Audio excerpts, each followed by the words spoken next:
حق پر رہو تو جینے کا سامان بہت ہے،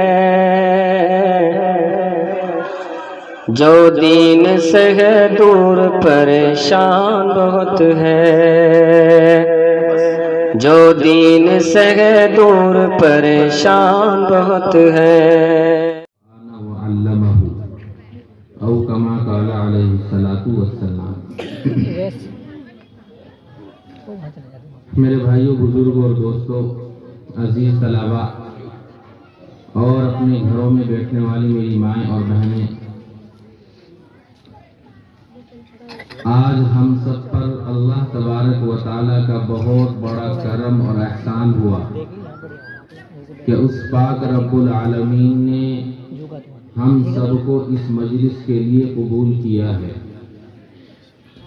آج کا یہ مختصر سا اجتماع، یہ مختصر سی محفل اور ہم سب لوگوں کا یہاں جمع ہونا، یہ کوئی معمولی محفل اور مجلس نہیں ہے، بلکہ یہ مجلس اتنی مقدس اور بابرکت محفل ہے کہ اگر اس کے فضائل کو بیان کیا جائے تو آپ کو اندازہ ہوگا کہ اللہ تبارک و تعالیٰ نے ہمیں اس مجلس کے لیے جو پسند فرمایا ہے تو ہم اللہ کے نزدیک کتنے مکرم اور محترم ہیں۔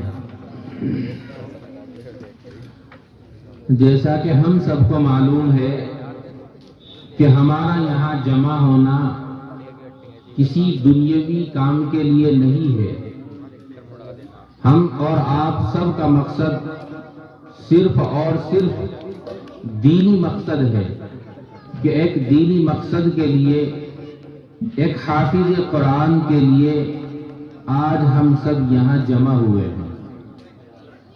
اللہ تبارک و تعالی ہم سب کے یہاں جمع ہونے کو قبول فرمائے۔ میرے بھائیوں، بزرگوں اور دوستوں، بات جب حافظ قرآن کی آتی ہے، بات جب قرآن کریم کی آتی ہے، تو اب سے پہلے حافظ قرآن کو بہت اونچا مقام دنیا میں دیا جاتا تھا، اور جب قرآن کریم کے فضائل کو بیان کیا جاتا تھا تو ان کو سننے کے لیے لوگوں کا مجمع امڑتا تھا، لوگ اکٹھا ہوا کرتے تھے۔ لیکن جو نبی کریم صلی اللہ علیہ وسلم کے زمانے سے دوری ہوتی جا رہی ہے تو دل کے اندر ضلالت بھرتی جا رہی ہے۔ آج قرآن کریم کی جو فضیلت نبی کریم صلی اللہ علیہ وسلم نے بیان کی ہے، ان کو سننے کے بعد ہم پر کوئی فرق نہیں پڑتا۔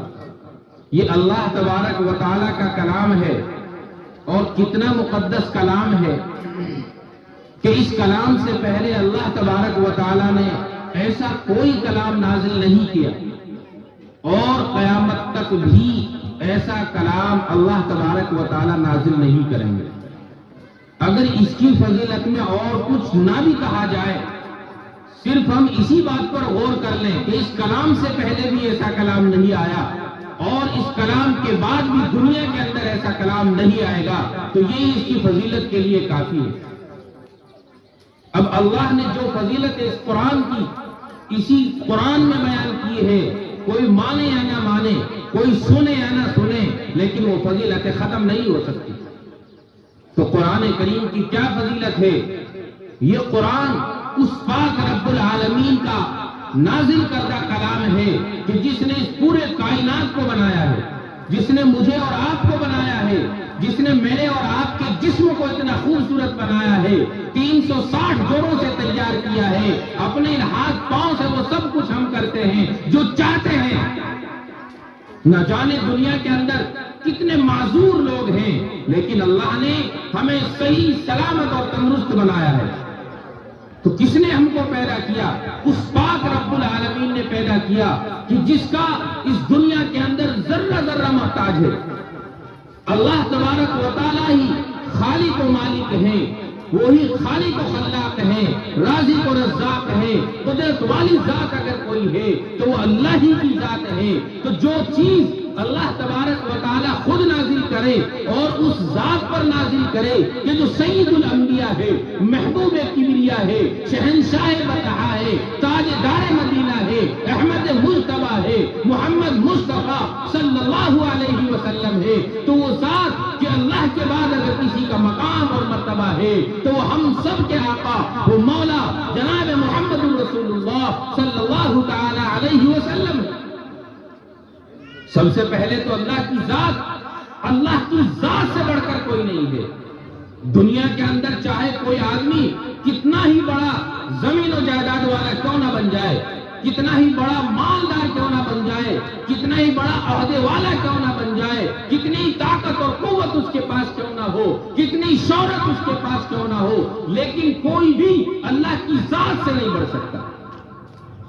یہ درخت کے پتے جو ہلتے ہیں یہ ہلنے میں اللہ کے محتاج ہیں، یہ آنکھیں جو ہم بند کرتے ہیں اور کھولتے ہیں ہم اس میں اللہ کے محتاج ہیں، اپنے ہاتھ اور پاؤں کو ہلانے میں اللہ کے محتاج ہیں، یہ زمین اللہ کی محتاج ہے، یہ آسمان اللہ کا محتاج ہے، یہ سورج اللہ کا محتاج ہے، یہ چاند اللہ کا محتاج ہے، یہ ستارے اللہ کے محتاج ہیں، ساری کائنات، ساری مخلوق اللہ کی محتاج ہے۔ اللہ کے علاوہ کوئی ہے ہی نہیں جو اس کائنات کا مالک ہو، جو اس کائنات کا خالق ہو۔ تو کیا اس قرآن میں کوئی شک و شبہ ہے؟ کوئی شک و شبہ نہیں۔ جب ہم اس قرآن کریم کی تلاوت کرتے ہیں تو اللہ تبارک و تعالیٰ نے تمام فتنوں کو دوسری صورت میں ختم کر دیا۔ قرآن کریم میں سب سے پہلی صورت سورہ فاتحہ الحمد شریف ہے اور دوسرے نمبر پر سورہ بقرہ آتی ہے۔ جب کسی کتاب کو پڑھا جاتا ہے، کسی کتاب کی تحقیق کی جاتی ہے تو آدمی اس کو شروع سے پڑھتا ہے اور پڑھنے کے بعد اس کے دل کے اندر وسوسے آتے ہیں کہ یہ صحیح ہے یا غلط ہے۔ تو اللہ تبارک و تعالیٰ نے اس سورت کی، اس قرآن کریم کی دوسری سورت میں دوسری آیت میں اس کو بالکل صاف کر دیا ہے۔ ذالک الکتاب لا ریب فیہ، کہ یہ کتاب، یہ قرآن کریم جو تمہارے سامنے ہے، جو کچھ تم پڑھ رہے ہو، لا ریب، یہ ایسی ہے کہ اس میں ذرہ برابر بھی شک و شبہ نہیں۔ اللہ نے جو بھی کچھ قرآن کریم میں بیان کر دیا وہ برحق ہے۔ اس قرآن کریم کی آیت، اس قرآن کریم کی سورت، اس قرآن کریم کے زبر زیر، اس قرآن کریم کا ایک نقطہ بھی جھوٹا نہیں ہے۔ جھوٹا تو بہت دور کی بات ہے، ایک نقطے میں بھی ذرہ برابر شک و شبہ نہیں۔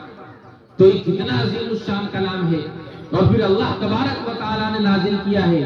اللہ کی ذات سب سے اعلیٰ ہے، جس ذات پر اللہ نے اس قرآن کو نازل کیا وہ تمام انسانوں میں سب سے بڑھ کر ہے، اور جس مقام پر اس قرآن کو اللہ نے نازل کیا وہ مقام تمام زمین کے حصوں سے اعلیٰ و افضل ہے۔ تو اگر اس کی کوالٹی کو چیک کیا جانے لگے تو اوپر سے لے کر نیچے تک، شروع سے لے کر آخر تک ہر ایک چیز اللہ نے ایسی چنی ہے کہ اس سے بڑھ کر ہے ہی کچھ نہیں۔ رمضان کے تعلق سے ہم سب جانتے ہیں، روزے رکھیں یا نہ رکھیں، ہم سب کو معلوم ہے کہ رمضان سے بڑھ کر کے کوئی مبارک مہینہ آ ہی نہیں سکتا، اور جن کو اللہ تبارک و تعالیٰ قدر کی توفیق دیتا ہے وہ اپنی آنکھوں سے دیکھتے ہیں رمضان قریب آنے والا ہے، وہ اپنی آنکھوں سے دیکھتے ہیں کہ رمضان کے اندر اللہ کتنی برکتیں نازل فرماتا ہے۔ تو جب اللہ تبارک و تعالیٰ نے اس قرآن کو نازل کرنے کا ارادہ فرمایا تو مہینوں میں سے جس مہینے کو چنا وہ مہینہ بھی تمام مہینوں کا سردار، اور وہ ہے رمضان کا مبارک مہینہ۔ تو اللہ کی ذات سب سے نرالی، رسول اللہ کی ذات سب سے نرالی، جس مقام پر اللہ نے نازل کیا وہ سب سے نرالا، جس مہینے میں اللہ نے نازل کیا وہ سب سے نرالا۔ تو آج ہم امتی ہیں رسول اللہ کے، ہم بھی تمام امتیوں سے نرالے ہیں، لیکن نرالا بننے کے لیے یہ تو اللہ کی طرف سے تحفہ ہے کہ ہم امت محمدیہ میں ہیں اور نرالے ہیں، لیکن اپنے آپ کو نرالا رکھنا، اپنے آپ کو نرالا بنانا، اس کے لیے کوشش کرنی پڑتی ہے، اس کے لیے محنت کرنی پڑتی ہے۔ کوئی آدمی خود بخود انجینئر نہیں بنتا، کوئی آدمی خود بخود ڈاکٹر نہیں بنتا، کوئی آدمی خود بخود حافظ، قاری، عالم نہیں بن سکتا۔ یہ تو دینی اعتبار سے، دنیاوی اعتبار سے جتنے بھی کام ہیں ہر ایک کام کے لیے محنت ہوتی ہے۔ اب ہمارے یہاں بچے ہوتے ہیں تو تمام والدین کی تمنا ہوتی ہے کہ ہم اپنے بچے کو ڈاکٹر بنائیں گے، انجینئر بنائیں گے یا کچھ اور بنائیں گے، اور اس اعتبار سے اپنے بچوں کی ہم تعلیم کرتے ہیں۔ تو کسی کا بچہ اگر ڈاکٹر بن جائے تو بہت خوشیاں ہوتی ہیں، بہت خوشیاں ہوتی ہیں۔ انجینئر بن جائے بہت خوشی ہوتی ہے، پولیس آفیسر بن جائے بہت خوشی ہوتی ہے، ڈی ایم بن جائے بہت خوشی ہوتی ہے، ایس ایس پی بن جائے بہت خوشی ہوتی ہے۔ کیوں؟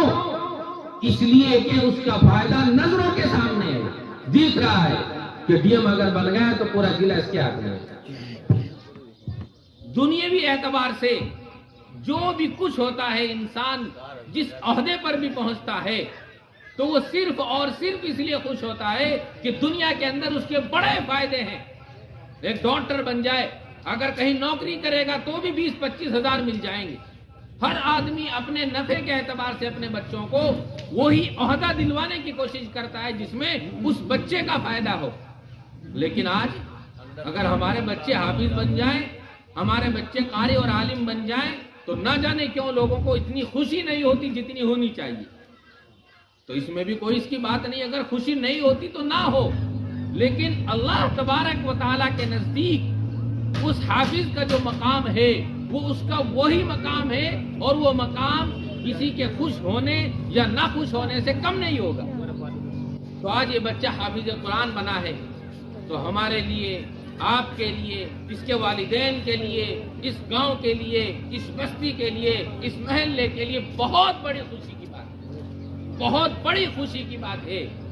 اور وہ کیسی خوشی، اس کا اندازہ آدمی کو مرنے کے بعد معلوم ہوگا۔ لیکن بات پھر وہی آتی ہے کہ جب مر جائیں گے تو دیکھیں گے کہ ابھی زندگی میں اگر کوئی فائدہ ہو تو ہمارے سامنے آئے تاکہ ہم خوشی منا سکیں۔ اب مرنے کے بعد کیا ہوگا، کیسے ہوگا، اس کو کون جانے، جبکہ ہم مسلمان ہیں اس لیے کہ ہمیں مرنے کے بعد کیا ہوگا اس کا علم ہونا چاہیے۔ یعنی ایک بہت بڑا مسئلہ ہے، ہم سب مسلمان ہیں اور کہتے ہیں کہ جی ہم مسلمان، کیوں مسلمان ہیں؟ بھئی ہمارے ابا جی مسلمان، دادا جی مسلمان، جس گھر میں پیدا ہوا مسلمان۔ یہ جواب نہیں ہے مسلمان کا۔ مسلمان ہونے کے لیے انسان کا عقیدہ صحیح ہونا ضروری ہے۔ اگر عقیدہ صحیح نہیں ہے تو جیسے ہم مسلمان ہیں تو ایسے ہی غیر مسلمان بھی ہیں، ان کو بھی اللہ نے جسم دیا ہے، وہ بھی اسی طرح سے کھاتے پیتے ہیں، مکانات بناتے ہیں، سب کچھ وہ ایسے ہی کرتے ہیں۔ تو آخر ایک مسلمان میں اور غیر مسلمان میں فرق کیا ہے، اس کا بے شمار لوگوں کو نہیں پتا ہے۔ بس سب یہ سمجھتے ہیں کہ اسلامی گھر میں پیدا ہو گئے اور مسلمان ہو گئے۔ ہم جو مسلمان ہیں تو وہ اسی لیے ہے کہ مرنے کے بعد زندہ ہونا ہے، اور جب زندہ ہوں گے تو کیا ہوگا، وہی سب کچھ ہوگا جو قرآن اور حدیث میں لکھا ہوا ہے۔ تو آج نہ جانے مسلمانوں کو کیا ہو گیا کہ اگر مرنے کے بعد جو ان کو فائدے سنائے جائیں تو کہتے ہیں کہ مرنے کے بعد جو ہوگا دیکھا جائے گا۔ دنیا میں اگر کوئی فائدہ ہے تو اس کو بتایا جائے، سمجھایا جائے تو کچھ بات سمجھ میں آئے۔ لیکن میرے بھائیوں، مرنے کے بعد انسان کو نفع اور نقصان ہوگا، یہ ہمارا عقیدہ ہے، تو اسی لیے ہم مسلمان ہیں۔ اگر یہ عقیدہ نہ ہو کسی کا تو آدمی مسلمان ہی نہیں ہو سکتا۔ بہت اہم بات ہے، مرنے کے بعد زندہ ہونا یہ عقیدہ ہے مسلمان کا، اسی لیے وہ مسلمان ہے۔ ورنہ دوسرے مذاہب والوں کا تو عقیدہ ہی نہیں ہے کہ مرنے کے بعد زندہ ہوں گے۔ ان کا تو سیدھا سیدھا مسئلہ ہے کہ بات ختم ہو گئی، جل گئے، مر گئی، مٹی بن گئے، اب تو کچھ رہا ہی نہیں۔ لیکن مسلمان ہم اسی لیے ہے کہ مرنے کے بعد ہمیں زندہ ہونا ہے۔ اب جب مرنے کے بعد زندہ ہونا ہے تو جو کچھ دنیا میں کر کے گئے اس کا امتحان ہمیں وہاں جا کر کے دینا ہے۔ تو بہرحال بچہ ایس ایس پی بن جائے تو خوشی، ڈی ایم بن جائے تو خوشی، پولیس آفیسر بن جائے تو خوشی، ودھایک بن جائے تو خوشی، ایم ایل اے بن جائے تو خوشی، پردھان بن جائے تو خوشی، بی ڈی سی بن جائے تو خوشی۔ کیوں؟ دنیا کے اندر منافع ہے، فائدہ ہے، اس لیے خوشی۔ اب کوئی حافظ بن جائے تو کس بات کی خوشی، کوئی عالم بن جائے تو کس بات کی خوشی، کوئی قاری بن جائے تو کس بات کی خوشی، مدرسے میں رہے گا، رسید اٹھائے گا، لوگ برا بلا کہیں گے۔ میں آپ کو سمجھاؤں مثال سے کہ بچہ جو حافظ قرآن بنا ہے اس کا کتنا بڑا فائدہ ہوگا مرنے کے بعد۔ دنیا میں بھی آپ کو فائدے نظر آئیں گے، لیکن مرنے کے بعد میں آپ کو ایسا فائدہ بتاتا ہوں کہ آپ ذرا غور کرنا اس فائدے پر، سوچنا کہ ہاں ایسا ہو سکتا ہے کہ نہیں۔ اب یہاں دنیا کے اندر کوئی MLA بن جائے، رشتہ دار بہت لڈو بٹتے ہیں کہ ہاں ہمارا چچا، ماموں، تایا، خالو ودھایک بن گیا ہے۔ اب اتفاق سے آپ کا بچہ کہیں پکڑا جائے، کسی کیس میں پکڑا جائے، تھانے تک پہنچ جائے، تو سب سے پہلے وہ ماما، خالو، چایا، تتا جو بھی ودھایک بنا ہے وہ یاد آتا ہے کہ وہ ودھایک جی کو فون کرو۔ اب آپ نے ودھایک جی کو فون کرا کہ جی وہ بچے کو پولیس اٹھا کر کے لے گئی اور ایسے ایسے مسئلہ تھا۔ اس سے پہلے آدمی گاؤں کے پردھان پہ جاتا ہے جس کو اس نے ووٹ دیا ہے۔ اب چوکی پر بات گئی تو پردھان اس کو ختم کرا دیتا ہے، نمٹوا لیتا ہے، اگر نہیں نمٹتی تھانے میں بات چلی گئی، انہوں نے بھی اگر چلان کر دیا تو پھر آدمی اوپر کو بھاگتا ہے، کسی ودھایک کو دیکھو بھائی، کسی MLA کو دیکھو بھائی، کسی MP کو دیکھو بھائی۔ اب آپ نے کسی MLA پہ، کسی MP پہ فون کر دیا کہ جی ہمارا بچہ پکڑا گیا، آپ کچھ کر دو۔ اب MP صاحب بہرحال MP صاحب ہیں، انہوں نے اپنے اعتبار سے کام کیا اور آپ کا بچہ چھوٹ گیا، تو اب آپ اپنے دل پر ہاتھ رکھ کر کے بتائیں آپ کو خوشی ہوگی کہ نہیں؟ سب کو خوشی ہوگی، اور جس کا پکڑا جاتا ہے اور چھوٹ گیا اسے سب سے زیادہ اس خوشی کا تجربہ ہے۔ جب تک آدمی کسی مصیبت میں نہیں الجھتا تو مصیبت کا اندازہ نہیں ہوتا، اور جب الجھ کر کے نکلتا ہے تو تجربہ ہو جاتا ہے۔ تو کسی کی بھی اولاد ہو، اپنی اولاد سب کو اچھی لگتی ہے، سب محبت کرتے ہیں، تو اتفاق سے ایسا ہو جائے اور کسی MP کی وجہ سے، کسی MLA کی وجہ سے، ودھایک کی وجہ سے آپ کا بچہ جیل جانے سے بچ جائے، تو آپ کے لیے سب سے بڑا جو محسن ہوگا تو MLA ودھایک ہوگا۔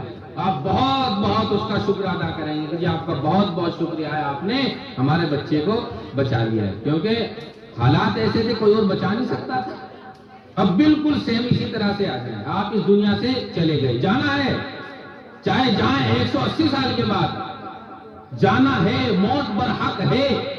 پوری دنیا کے اندر ہر چیز میں اختلاف ہے، لیکن موت ایک ایسی اٹل حقیقت ہے کہ سب، چاہے مسلمان ہو، چاہے بدھ مذہب کے ماننے والے ہوں، عیسائی ہو، یہودی ہو، غیر مسلم ہو، سب کہتے ہیں کہ ہاں موت آئے گی، تو موت آئے گی، ضرور آئے گی، کوئی بچنے والا نہیں ہے۔ اگر بچتے تو ہمارے نبی بچتے، لیکن جب وہی اس دنیا سے چلے گئے تو میری اور آپ کی تو حیثیت ہی کچھ نہیں ہے۔ تو اب ہم اس دنیا سے جائیں گے اور جانے کے بعد جب زندہ ہونا ہے تو حساب دینا ہے۔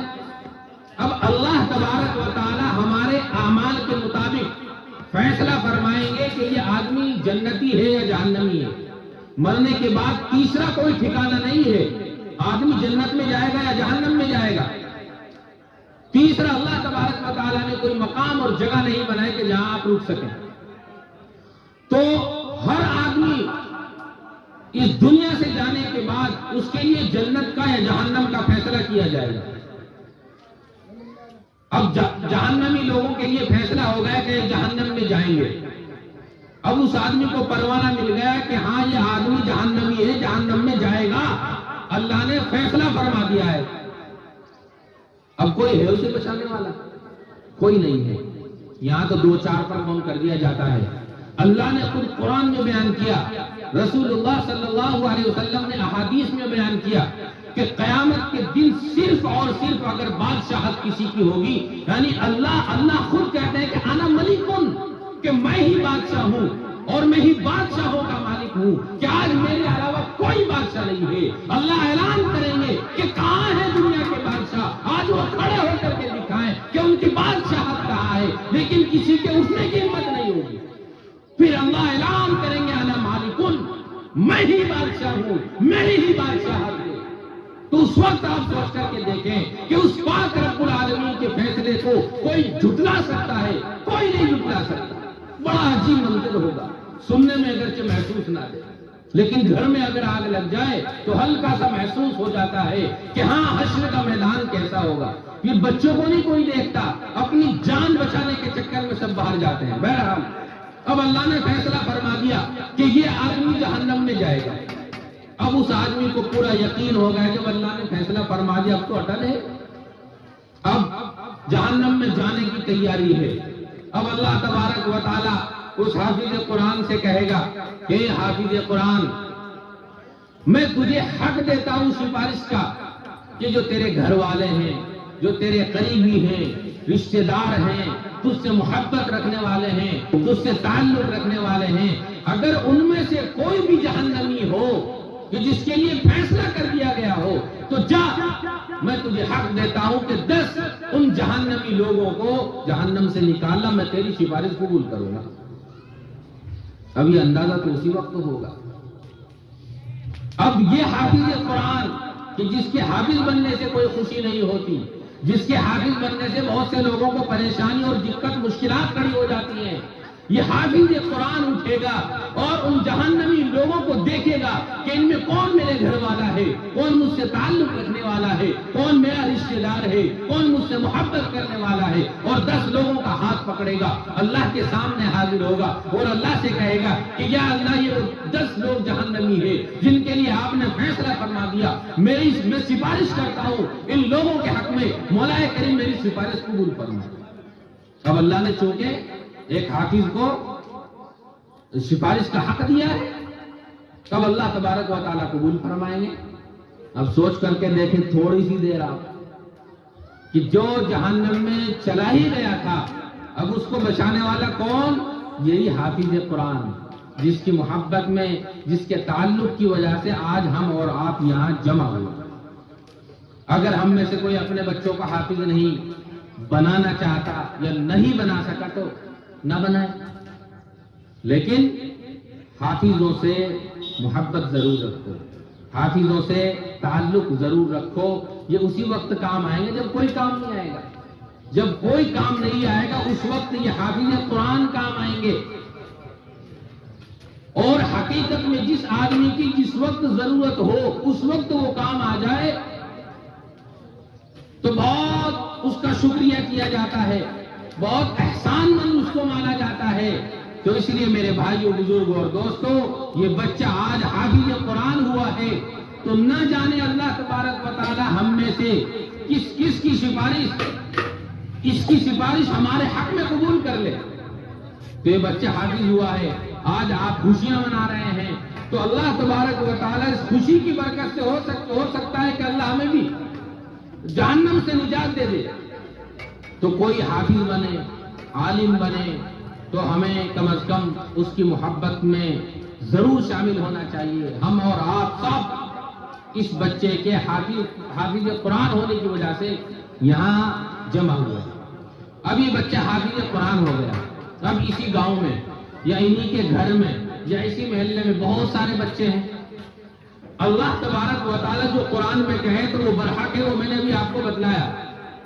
تو اللہ قرآن میں فرما رہے ہیں وَلَقَدْ يَسَّرْنَا الْقُرْآنَ لِلذِّكْرِ فَهَلْ مِن مُدَّكِرٍ وَلَقَدْ يَسَّرْنَا الْقُرْآنَ لِلذِّكْرِ، کہ میں نے اس قرآن کریم کو یاد کرنے والوں کے لیے آسان بنایا ہے۔ توجہ سے سنے بات، بس تھوڑی سی باتیں حضرت تشریف لے آئے، بات ختم ہے، دعا ہو گیا۔ اللہ قرآن میں فرمایا کہ میں نے اس قرآن کو یاد کرنے والوں کے لیے آسان بنایا ہے۔ بھائی جب اللہ نے قرآن میں خود کہہ دیا میں نے اس کو آسان بنایا ہے، تو پھر بھائی آپ جو بیٹھے ہیں تو سب حافظ کیوں نہیں ہے؟ سب حافظ کیوں نہیں ہے؟ اللہ کا کلام سچا ہے، اس کی سچائی اور حقانیت میں نے آپ کو بتلائی ہے کہ اس کے الفاظ تو کیا، اس کے اندر جو نقطہ ہے وہ بھی جھوٹا نہیں۔ ابھی اللہ قرآن میں فرما رہا ہے وَلَقَدْ يَسَّرْنَا الْقُرْآنَ لِلذِّكْرِ، کہ یاد کرنے والوں کے لیے میں نے اس قرآن کو آسان بنایا ہے۔ تو پھر پوری دنیا کے اندر سارے بچے، سارے لوگ حافظ کیوں نہیں ہیں؟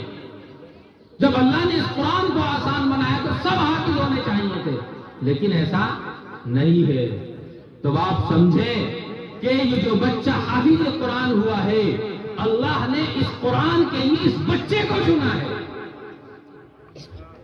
اس بچے کو چنا ہے۔ اب آپ میں سے مجھے یہ نہیں پتا گاؤں کا پردھان ہے نہیں کوئی، لیکن ایک گاؤں میں مثال کے طور پر 2000 آدمی رہتے ہیں، تو وہ 2000 کے 2000 پردھان کیوں نہیں بنتے؟ وہ ایک آدمی پردھان کیوں بنتا ہے؟ توجہ، ایک آدمی ان 2000 میں پردھان کیوں بنتا ہے؟ وہ 2000 کے 2000 کیوں نہیں بنتے؟ اس لیے کہ وہ 2000 آدمی جس کو چاہتے ہیں جس کا انتخاب کرتے ہیں کہ یہ آدمی پردھان ہونا چاہیے، اس کے اندر پردھان بننے کی صلاحیت ہے، کام کو انجام دینے کی صلاحیت ہے، تو ان 2000 لوگوں میں سے جن لوگوں نے اس آدمی کو چنا ہے وہی پردھان بنتا ہے، وہی پردھان بنتا ہے۔ یعنی جس کو آپ چنیں اس کو آپ پردھان بنا دیں، جس کو آپ چنیں اس کو آپ بی سی بنا دیں۔ آپ نے چنا ہے، آپ نے انتخاب کیا ہے، تبھی تو اگلا آدمی پردھان یا بی سی بنا ہے۔ ودھائک بھی کوئی خود بخود نہیں بنتا، ایم ایل اے بھی خود بخود نہیں بنتا، ایم پی بھی خود بخود نہیں بنتا۔ یعنی بتانے کا مقصد یہ ہے کہ ان سب لوگوں کو چنا جاتا ہے، منتخب کیا جاتا ہے، تب جا کر کے یہ بی سی سے لے کر وزیر اعظم تک، پردھان منتری تک لوگوں کو عہدے ملتے ہیں۔ تو جیسے لوگ چنتے ہیں ایک عام آدمی کو پردھان کے لیے، وہ پردھان بن جائے اور پھر اس کی خوشی میں لڈو تقسیم ہوتے ہیں، مٹھائیاں تقسیم ہوتی ہے، دعوتیں چلتی ہیں، تو بالکل ایسے ہی سمجھو کہ اس دنیا میں بے شمار لوگ ہیں، اللہ سب کو جانتا ہے، تو ان میں سے جس کا وہ انتخاب کرتا ہے اس قرآن کے لیے وہ حافظ قرآن بنتا ہے، ورنہ سب حافظ قرآن بن جاتے ہیں۔ تو جیسے ایک ایم پی کی ہمارے نزدیک بہت بڑی قدر ہوتی ہے کہ بھائی ایم پی صاحب آ رہے ہیں، جبکہ چناوا آپ کا ہی ہے، وہ آپ نے چنا ہے، آپ نے ووٹ دیا ہے، تبھی تو ایم پی صاحب بنے ہیں۔ تو بالکل ایسے ہی جو بچہ حافظ قرآن ہوا ہے یا جو بھی بچے حافظ قرآن ہوتے ہیں، اللہ تبارک و تعالیٰ ان کو چنتا ہے، ان کو منتخب کرتا ہے کہ ہاں یہی بندہ ہے میرا، کہ جس کو میں اس قرآن کریم کا علم دوں گا۔ تو یہ اللہ تبارک و تعالیٰ کی طرف سے ان بچوں کا انتخاب ہوتا ہے، ان کو چنا جاتا ہے، تب جا کر کے کہیں یہ بچے حافظ قرآن بنتے ہیں۔ اور اس قرآن کریم کے اندر 30 پارے ہیں، 6666 آیت ہیں، 114 سورتیں ہیں، 540 رکوع ہیں، ایک رکوع یاد کر کے لکھا ہوا۔ الحمد شریف جو آپ کو یاد ہے، اگر کبھی امام صاحب نہ ہو اور آپ سے کہا جائے کہ نماز پڑھا دیں، وہ کچھ کا کچھ پڑھتا ہے آدمی۔ اور یہ حافظ قرآن 30 پارے، رمضان آنے لگ رہا ہے، آپ کو اندازہ ہو جائے گا 27 دن میں سنا دیتا ہے، اور اس کے علاوہ 10 دن میں، 15 دن میں، 20 دن میں بھی۔ تو معمولی بات نہیں ہے۔ جتنے بھی مذاہب ہیں، آج تک کسی مذہب نے مذہب اسلام کے اس ریکارڈ کو نہیں توڑا، اس ریکارڈ کو نہیں توڑا۔ بابا امبیڈکر کے تعلق سے صحیح مجھے یاد نہیں ہے، کوئی کتاب ان کی جو مورتی بنی ہوئی ہوتی ہے ہاتھ میں، آپ نے دیکھی ہوگی، اس کے متعلق شاید کہیں لکھا ہوا ہے، پڑھا ہے کہ وہ ان کو حفظ یاد تھی۔ لیکن یہ قرآن کریم جس کو حفظ کیا جاتا ہے، تو ہر محلے کے اندر نہ جانے کتنے بچے حافظ قرآن ہوتے ہیں۔ تو مذہب اسلام کا یہ ریکارڈ کسی مذہب نے نہیں توڑا۔ تو اس لیے میرے بھائیوں، یہ اللہ کی طرف سے بہت بڑی نعمت ہے کہ جس کی اولاد حافظ قرآن بن جائے۔ اور جب آدمی، میں ابھی بتایا کہ جنت میں جائے گا آدمی یا جہنم میں جائے گا، تیسرا کچھ نہیں ہے۔ اب جنت میں جانے کے بعد بھی آدمی یہ سمجھے گا کہ بھئی اچھی جگہ مل جائے، اچھی جگہ مل جائے، کہ بھی شادی میں ہم جاتے ہیں، کہیں اچھے سے پروگرام میں ہم چلے جائیں، ہر آدمی اچھی جگہ تلاش کرتا ہے کہ بھئی اچھی سی جگہ مل جائے بیٹھنے کے لیے۔